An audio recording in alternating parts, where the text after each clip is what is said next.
Welcome to Data and Marketing Nation, the podcast that keeps busy professionals like you up to date on all things connecting data and marketing. My name is Dimitri Visnadi, and I'll be talking with experts to help uncover innovations, ideas, and insights. So let's go.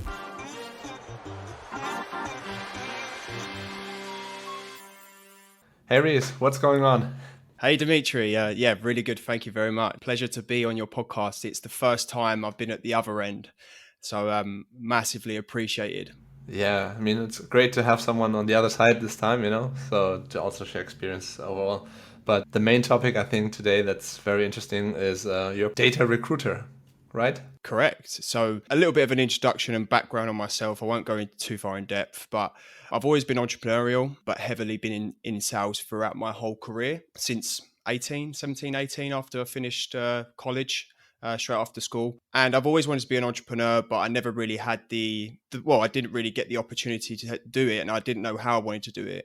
So throughout my life, I've always been in sales, very hard sales. And then I ended up falling, as they do, people fall into recruitment. I did construction in London many years ago, white collar, so still technical, but a really good insight to the nitty gritty of recruitment. And then fast forward a few years of doing sales still, I found the opportunity to go in partnership with my brother. So my brother has been doing the European markets for a long time.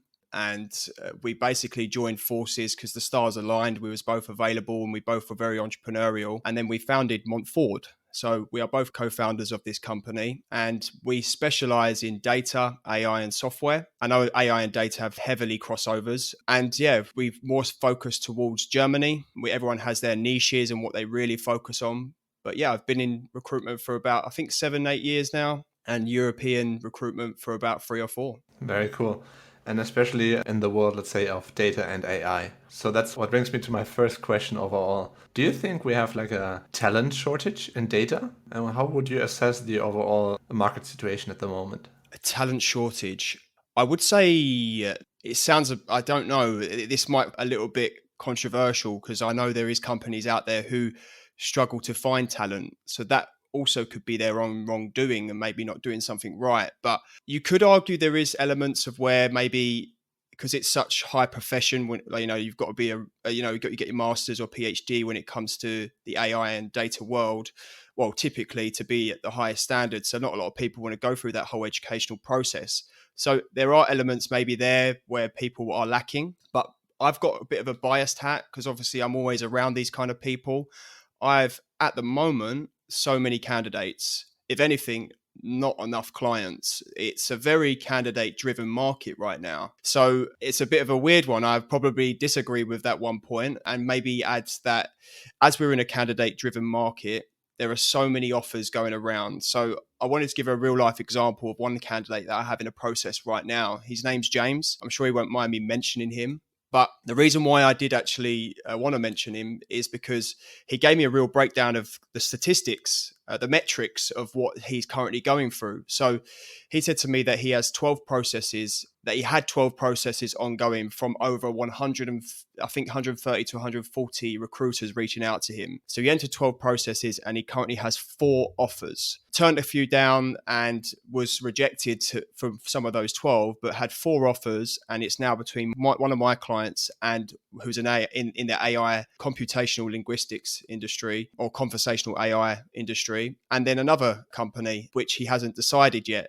But when he gave me those metrics of that amount of offers, it is very high. This is possibly the highest I've seen it. And I've seen many companies and many candidates telling me right now that they've got so many offers. So I guess that could also fall into play. You say when there's a lot of offers and companies fighting for talent, maybe you could argue there's a shortage there. Or it could also just mean that the candidate's got too many options. I don't know. So yeah, it's a bit of a crazy candidate-driven market right now. That's for sure. It was a tricky question I asked you, but I really love the answer basically you gave him because I think it depends on the point of view. If you're the candidate, maybe there's lots of demand on your side. That's why for some companies, as you said before, maybe don't do the right things to attract the talent, and hence they think there's talent shortage out there. Absolutely. I do think as well, sorry to interrupt, the reason for this reaction of where there's so many roles right now and so many offers going out to all these candidates is possibly because that we've noticed some statistics from fundings being cut. And obviously we are preparing potentially for a recession, which is a little bit, it is worrying for everyone. I've never experienced working professionally during a recession. So there is elements where a lot of companies can't afford to keep their staff. So there's loads of opportunities right now where candidates are coming free. But that could be, a knock-on effect as to why we're in this situation as well right now. You've got to consider all avenues, I think. And towards the big question for some companies or for some people is always, what do you think is more in demand nowadays? Is it like the data scientist? Is it more the data engineer? I feel like that's always a question that lots of people... Yeah, no, it's a good question. I think I pick up more data science roles, if I'm honest, because I'm more of a data scientist specialist. But I do see a heavy amount of data engineering positions as well. I personally can't really see or probably answer what's in a higher demand because, again, it might have a bit of a biased hat on. And I would say data scientist because that's all I recruit in. And that's all mainly my clients approach me about. I do pick up data engineering roles, but it's not as high as the amount of data scientists. So that would be my answer. Great. And can you tell me a little bit more about the whole recruiting process, starting maybe from the company side who's looking for a talent? Yeah. So, everyone knows what a recruitment process is, really. You start from, let's put in perspective. Do you want to hear from my perspective or do you want to hear just in general, like a company of what they would do? Let's start from a general perspective, from a company, how they would do, and then let's go, let's say, from your view, because I think you have a lot of experience on that to share. Yeah, so it's kind of like the internal versus external kind of style. But so like as an internal hiring process, they'll pick up a job because they know there's a demand in their technical team. Fine. So they'll obviously go out to the technical guys and get some form of job description, really understand what the role entails. And the internal recruitment team should then start putting out adverts to the market and hoping that one of the Indeeds or LinkedIn jobs will attract the talent. I don't think it's the best solution at all. It's a terrible solution, but I can explain later why. But there obviously are ways that they can also go out to the market where they contact some candidates that they think's relevant. So what they'll do from there is obviously once they find some people, they'll go into a first stage where it's normally just more of a relaxed interview process just to really get to know each other, find out about their pain points, find out about their experience, find out about their expectations, ambitions, all that kind of stuff, to see, ideally, to create some form of understanding on their culture, making sure that they are a cultural fit. That is normally what entails in the first meetings. And that's what I would normally advise. And then it goes to a second interview, which normally is more of a technical test or a technical assignment or something like that.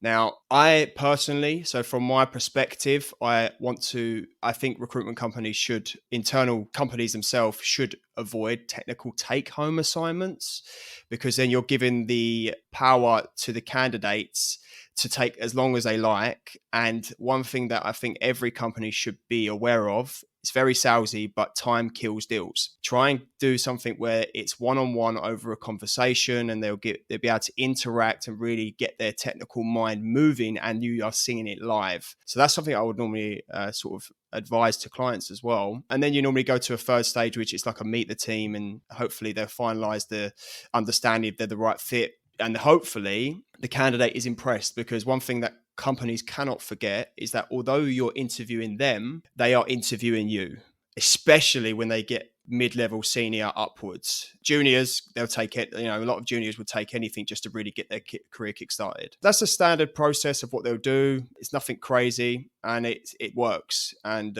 but there are a lot of companies who do make mistakes where they try to add 4 or 5 stages.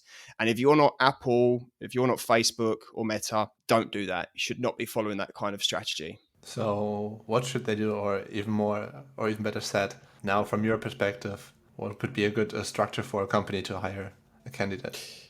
Yeah. So as I kind of mentioned, 3 stages.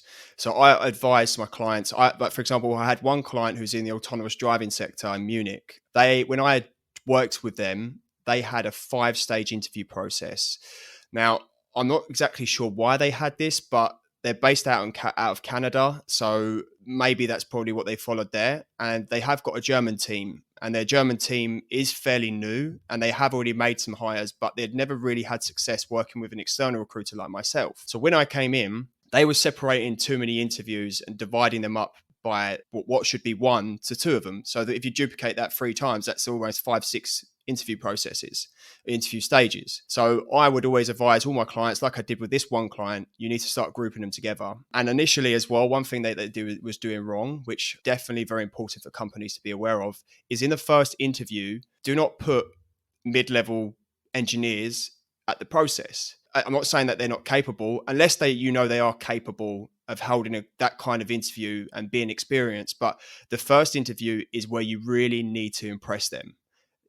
Everyone knows first impressions matter. So you do not put like your mid-level engineers to sort of talk to them, to understand them, just because you want to par off the task of sieving out who's qualified, who's not. No, every process is just as important as the other. It's down to you to qualify the CVs and go through them and really think, this person is definitely capable. I or a hiring manager who is trained should sit with them and really go through a great presentation of the company and really present yourself as best as possible, knowing that this candidate is also interviewing you. So that's something I've advised this company, and they definitely hit that, changed that. They also made their processes from about, as I said, 5 to 6 to 3 stages. And I was able to hire 2 people successfully within two odd months. And these are very technical roles, PhD qualified people. And they're the people who really need to be impressed. So there's just an example of like speed. Make it thorough, make it impressive. Don't waste time in between as well. So make sure that your interview stages are, the first one set to the second to the third is no more than 3 to 5 working days between each other. I know it's hard, but honestly, if you want to be able to keep up the processes and keep them interested, you have to make it at least within, I always say to my clients, try and keep it within 21 days. That's like 21, not working days, actually in 21 days. Try and do that. If possible, you really hit the ground running. And I understand with everything in life and the work, it's hard to do that, but that is my advice. And a lot of them do try, and sometimes they don't, but as long as it's within a month, I'm kind of happy. When it drags more than that, I start to become disappointed, if I'm honest. Okay. And you mentioned briefly the part of external and internal. If a team or if a company has an internal hiring process and hiring a team, is it a weakness for them to ask outside help sometimes? Or do you think, is it more not just a weakness, is it beneficial for them? So here's my perspective. It's a really good question, and I love that question. I've never really thought about that in depth, but what you got to understand is most of these internal recruiters, their job isn't just to find candidates. They're a hiring manager, but they're also a HR manager. Human resources also means the current staff. You have to worry about the current people in your teams, making sure they're happy. Everyone's, if there's any problems, go to HR. That's the kind of style that they have to be up against. So when they go out to an external recruiter and ask for help, then I disagree. Then I wouldn't say it's making them look weak or embarrassing, because they've got more than just to headhunt. They're not, unless the company has headhunters, then you could sort of question, why do you need external headhunters? Unless the workload is just overwhelming, then you could argue that's understandable. One thing to remember is that internal recruiters do more than just headhunting. Good. Now let's talk a little bit more from the other side, which are the candidates, which probably some of them might be listening to this podcast as well. So if we could break it down, because I feel like there's a difference if I'm a data scientist trying to apply for a job and I'm, let's say, a junior, or as you said, mid-level senior. So you have different criteria already in your career and what you're looking for. So maybe red flags or common mistakes do you see? And what advice would you give, let's say, a junior data scientist in their career? Yeah, it's a great question. So I always stick to the basics of the mistakes that a lot of candidates do. So they're applying to too many jobs that they shouldn't. Granted, it's not going to have a huge effect as long as you're not applying to the same company multiple times, but it just decreases your value. And then it's just like, you throw enough crap at the wall, one will stick. It shouldn't be your mentality when you're trying to find a job. But I do understand that some people have to sort of go it wide because maybe they haven't done incredibly well in their studies, but they show a good amount of expertise, ambition. then to show that on paper through a CV, you can't really see that. So sometimes it's about trying to get your foot through the door to just have a chat, and hopefully that's where you impress them. But applying to too many jobs, I do advise be very specific. Make sure that you're looking at the real criteria, or you do have elements of matching. That's number one. Now, this is something quite new, and even myself, I use this to help me as in general business as well. But having zero online omnipresence. So if you've got no way of people seeing you on any platform, ideally obviously professional, but if they have no way of seeing you on any platforms and stuff like that, then how can you expect people to potentially come to you? If I was to advise a younger friend or something like that, I would immediately tell them to begin building their online presence. And that being the simple one, LinkedIn. There are other platforms like Zing, which is very German, of course, but that's another one that maybe you can try and get your online presence building. But that allows people to, rather than you go to them, they come to you. And that is huge in this market. And if you want to obviously be seen by recruiters and headhunters, just like myself, include things like your real skills, the technical skills that you've worked with, whether it's, let's just say on the programming side, Python. So if you work with Python, make sure that's included on your profile, written at least once, so then you know that when recruiters go onto your page, they can see it. But I'd always advise, saying like, if you've got an example of projects that you previously worked on, include the frameworks, PyTorch, TensorFlow, Keras, whatever it might be, because then recruiters just like myself will look at that, read it and go, that's what I'm looking for. Maybe it's not perfect, but that's what I'm looking for.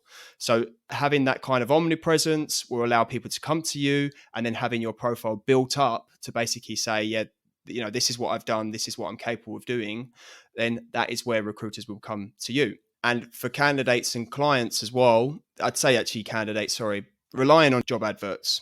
That's the worst thing. Clients could also, I could say this to clients as well, but as we're talking about candidates, relying on job adverts to solely try and get yourself a job, forget about the omnipresence and that, but that is not the way to do it. You have to try and go and speak to companies directly. So if I'm an AI engineer in Berlin, what I would do, I'd probably keep it so basic. Just type in AI Berlin companies right now. There's lists. I've gone through them all because I do the same thing when I'm trying to headhunt and find companies to work with. What that candidate can then do, I don't know if you're aware of this, but LinkedIn gives you 100 connection limits a week. If I was a candidate trying to find work, I'd use those limits up every single week, basically going to these companies, trying to find a CTOs, head of machine learning, head of data science, head of data engineering, or anyone sort of technical, or hiring managers, HR managers, and just start connecting with them. Try and have conversations with them. Don't think so transactionally. Don't just say, hey, I'm looking for a job. Here's my CV. You're doing the same thing. Try and have conversations with them and sort of ask them about their AI and what sort of product they're trying to achieve. Ask about the vision. You never know. They might love the idea that you're coming to them without a transactional mindset, and they'll go, why are you asking kind of these kind of questions? And this is exactly what I do as a recruiter. I try to think non-transactionally, and then when the time is right, they will come to me when they need me for recruitment. The candidates can do the same thing. And it goes back to my other point. If this candidate has some form of omnipresent, where they're big online, then this person who you're connected with, you're trying to reach out to, have conversations with, then they can go on your profile and see, oh, he posts a lot about machine learning. I can see that he has a real interest and he goes above and beyond outside of his working hours and stuff like that.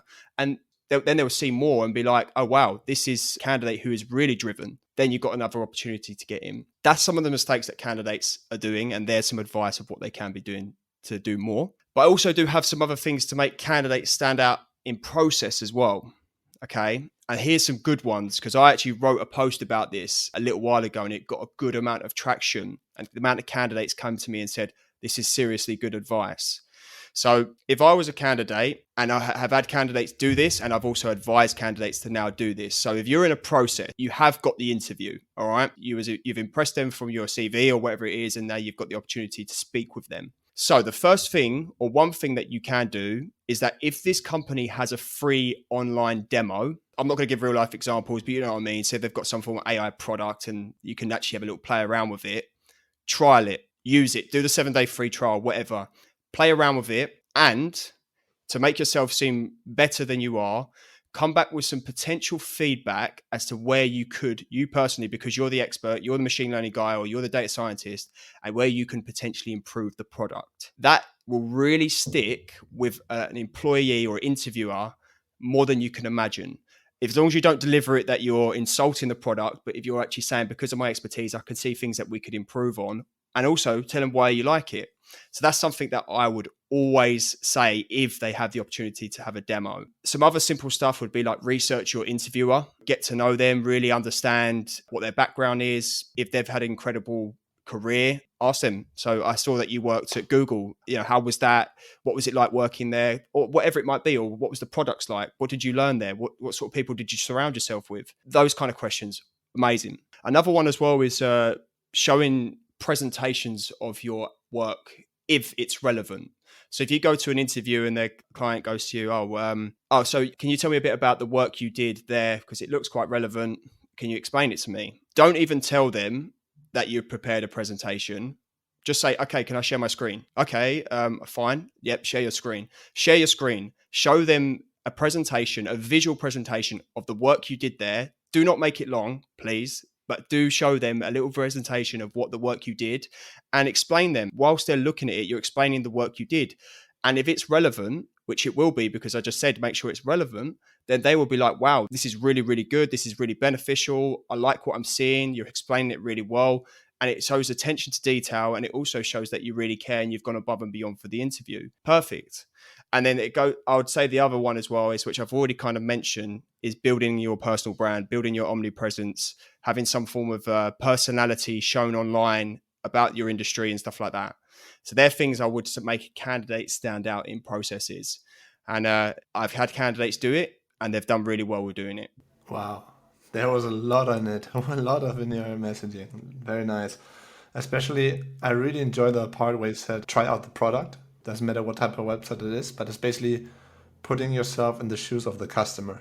And then, but still have your data mind, basically have two glasses on as the customer, but also your data expertise, and see how can you improve their product. That's a very good Yeah, we've got one client. He now knows that it's like a ritual that we tell every candidate to do it now. And although the client actually is aware of it, so when these candidates go into the process and saying, oh, I had a look at your demo online, they do know, but they play it dumb and say, oh, well, great. But they just want to hear different insight. And honestly, if you're a company who care about feedback, as a business owner, feedback should be one of your number one priorities. If you're getting free feedback from candidates who are very clued up in that space, why not do it in the interview process? Because they'll really put some tension into it if they really care about the role. And if even if you don't hire them, okay, fine, they move on. But you might have picked up some errors or ways of improving your product. And like this client just says, yeah, keep doing it. We love it. So it's definitely valuable. very cool. Especially, maybe I want to play some back because I used to be on that other side, the data analyst slash the data scientist that applied for jobs. And what helped me in this case, for example, was I always create an Excel spreadsheet, very simple, and I try to create like a conversion rate between, I really had a list of the company, the job title, and the link to the job description, for example, that I applied to. I counted how many applications I sent out. I counted how often I got some sort of an answer. I counted if it was a positive answer and if I got to the next stage. And then if I got to the next stage, which is usually, as you said before, the first interview of getting to know the company, I was looking, do I get into the, let's say, the more detailed interview where you talk about your data skills? And if I pass that one, again, I put another basically process in my Excel spreadsheet. So at the end, what I try to do is to have some sort of conversion rate in my funnel of how good am I in applying, how good am I in convincing the HR person to talk to, let's say, the data team, and then how good am I in convincing the data team that I'm the right candidate. And with this, I really quickly could see, was my problem really the first stage? And if it's the first stage, I try to identify, is it something in my CV? Is it something in my cover letter or the way I address the company during my application process? Or is it really about, again, I got the foot into the door, I talked to the HR lady, but then I still, let's say, don't manage to convince the data team because maybe the roles I was applying for were looking for different skills that I didn't have or not at that level that they were looking for. So that was basically always one way for me to measure my process. And what I'm proud of, and I like to share it, and even with my interns, I give them the same advice. And it's similar to what you mentioned before with trying out the product is, yes, you are a data person. Some data people are, let's say, or some data scientists are more technical than others. And maybe if you're more technical, you could say that maybe you're less business oriented. But again, it's applying to a business. You want to show that you have also this business mindset. And therefore, what I always suggest is, especially in the early stages of your career, is to demonstrate the business value to the client. And you do that by, for example, if you've done a little project, or maybe you've done, let's say, a 2, 3, 4 month internship, create some sort of a case study. What have you brought to the table during that case study? Summarize that, similar to what you just said with let me share my screen, let me show a quick presentation, and just make, let's say, a sexy one pager of a case study like a business would do in consulting. And when you apply for a company, you could always say, look, this is my CV. By the way, I worked on some, let's say, data projects during this internship. Here's a small case study that I've done. And in the case study, you can even expand on. So if the data team is interested in and they get the whole, let's say, application package, they could not just see, let's say, all the buzzwords on your CV, but now they could even get some more information and think this candidate stands out. And that's why we want to talk to them. So this was usually always my feedback to younger data scientists. Yeah, no, that's really, really good. And I love what you just said, especially on the part at the start, the metrics, it's kind of what that guy I told you about, James, follows. And it really gets you to know where you're going wrong or where your strengths are. And as obviously you're a statistical person. So a lot of these data guys, they are statistical people. So they should, in hindsight, really looking back, they should be able to do this kind of stuff. So yeah, I love it. But I've got a question for you then. So if you obviously entered a few hiring processes, where do you think a lot of companies go wrong, if you can think of anything? Oh, that's always the good question, because yesterday I had a chat with a fellow data scientist about that. And what they could go wrong, I think it's the first step that you as a candidate often see. It's the job description. And especially for, let's say, junior candidates, when they see that it's a position for, let's say, a junior data scientist role, but they still expect 3 to, I don't know, something years of experience, like I think the typical mistake, those are things that at least maybe the company is not aware of it, and they might accept people that maybe just did some masters or some online course around data. Maybe they would still let those candidates pass. But often data people are kind of, they're numbers people, and they are very factual. If they don't know something, they tell you, I don't know, I don't know how to do it. They're very scientific. So if you see a job description which says 3 to 5 years experience, even though it says junior, those people start doubting themselves and say, hey, I prefer not to apply for this position because I don't have 3 to 5 years experience. And I think imposter syndrome is something that is very common in tech and in data. And therefore, make it easy for candidates to apply, because I feel like that's why I started the whole podcast with the question about the talent shortage, because I see companies that I work with that tell me, hey, we want to build up or we want to grow our data capabilities. We want to hire more data scientists, but they often don't, like, no one is applying to their job ads basically, and they have a problem there. So I think that the job description is one of the biggest problems. I think I know why for that as well. Because I have clients who sort of say to me, when I pick up a job description for me to try and go out to the market and find people, they sort of say, oh, well, I always have a follow-up call just to really, it's called a job order. So we call it a job order. So you could actually pick up a JD, right, let's have a call and really talk about this JD and understand what you really want, the must-haves and the nice-to-haves. Most of the time, these JDs are unicorns. They're trying to find a unicorn. I always think the smart thing to do is to dumb it down and make it more flexible, because if you're saying you want someone with 5 years of experience, post-masters or post-PhD, but I then speak to you and say, I've got a candidate with 3 years experience, but it's got a master's in computer science. Would you be open to seeing their profile? Yes, absolutely. I would love to. So I just think, well, why are you wasting potential candidates inbound because you're trying to find the perfect profile? And I think that's where a lot of companies go wrong with job descriptions. And I think if they do try to adapt it a bit more, the job description should be more about the company, the role, what this person will be doing when they actually join. The requirements should be quite short. There's a few things I understand, especially in the data world. The education is very key. So a couple of things about the education, years of experience, keep it a little bit more open, keep it more flexible. And then you probably get some strong inbound people, or more inbound people come through. Hmm.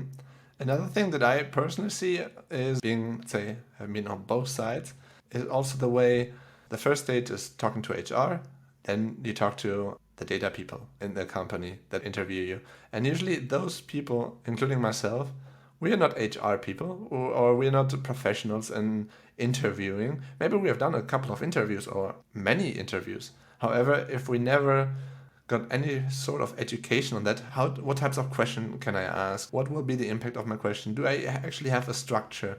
Because what I personally do, for example, I give out some internships at my company, and I always have a list of 5 questions that I will start off, and whatever the candidate answers, I will continue with the questions, because I want one part of my interview, I want it to be like a survey. I want it to be that structured, and it should be fair to all candidates.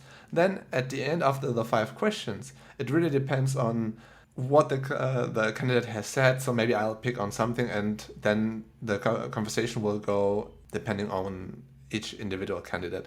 But at least the beginning of the questions will be the same for everyone. So at least I'll have some sort of structure where I can evaluate the strength of some candidates. And I often see that as well with clients, that when they interview, again, they are not professional interviewers.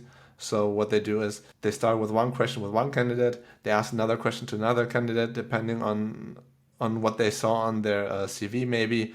And again, it's hard at the end to evaluate if one candidate was better or not. And again, it's very biased, it depends on, at the end, sometimes you forget how good a candidate is, but you think more, which one that I thought was more, I don't know, that I had the best feeling with. Yeah, I think a lot of people seem to forget that, especially the first interview. Like I said, it's first impressions are important, but you kind of need someone who's a bit bubbly, a little bit lively, just confident, because you have to deliver your company to the best of your ability and show that you're enthusiastic. If you're a bit shy, or especially if you're a very introverted younger person who doesn't, they might be okay technically, or, good technically, but doesn't really know how to hold a conversation. And then you've got someone interviewing who should be quite confident, they big themselves up to be really like, right, I'm going to get this job. I'm going to do my absolute best. So they should hopefully be showing you signs of real confidence and be able to speaking clearly and stuff like that. But then if the interviewee is sort of a bit shy, a bit reserved, then you're going to be like, we're not bouncing. We're not, it's down to the interviewer to uplift, make sure that everything's, they're setting the bar. If you're expecting the candidate to set the bar, then that's where you're going to foul, and that's where the first impressions will really lack. And there's a reason why I mentioned it earlier, and I'm glad we got a little bit more in depth on it. And it's good to hear your perspective. But I absolutely agree that the first interview process should be done by someone who is either trained, like a HR person, or someone who is, granted, I understand founders and stuff like that, they haven't got time, but someone who's quite high up in the technical side, but it has leadership ability or something like that, because then they know how to deal and speak with people. Get that right, and then you got a good start, and then hopefully the rest of the process should be quite easy. Totally agree. Especially if you interview with, let's say, with the team at the end where you're supposed to work with once you get hired. And if you don't have the feeling that they can lead you, because again, it's an awkward conversation. And at the end, I think the fault is always to the interviewer, because they are the one that they are leading the interview. So they are asking the question. If they feel that the other person is maybe, some people are more nervous than others in an interview, but if you manage to get the information out of a person, the other person will automatically feel more relaxed, open up and share what they know. I mean, I don't think people are there to really bullshit others. So getting the information out of the interviewees. So if you as an interviewer feel comfortable how an interview went, I think that's also, let's say, a positive sign. Yeah, I fully agree with that. And I think with this, we have covered pretty much a lot of things in the recruiting world of data.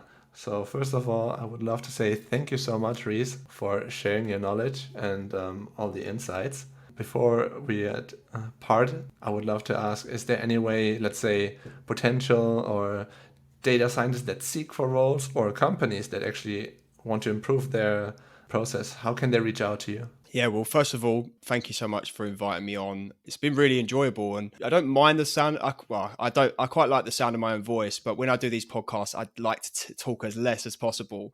That's the whole point of doing a podcast, let the other person speak. So it was quite nice to be able to talk quite freely.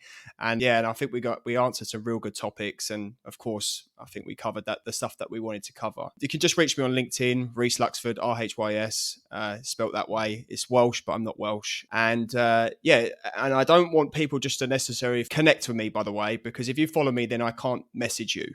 But if you connect with me, I want people to think that I'm not just going to connect with you about recruitment opportunities. I add a lot of value to my page, and I'm a bit of an evangelist, and I promote a lot of things like within AI. I've got groups and private groups and stuff like that I can add you to different sections, and I've got podcasts. So there's also a lot. I like to believe that you can get a lot of value from it. As I said, I'm a non-transactional recruiter, and that's the new era that we follow, where there's more than just recruitment. But yeah, connect me on LinkedIn. That's the main platform I use professionally. And I will be doing some YouTube stuff when it comes to the time. It's just very time consuming. I know. Anyways, we'll put all the links as well in the show notes. And Rhys, again, thank you so much. Thank you very much, Dimitri. I appreciate it. Thank you for joining us on this episode of the Data and Marketing Nation.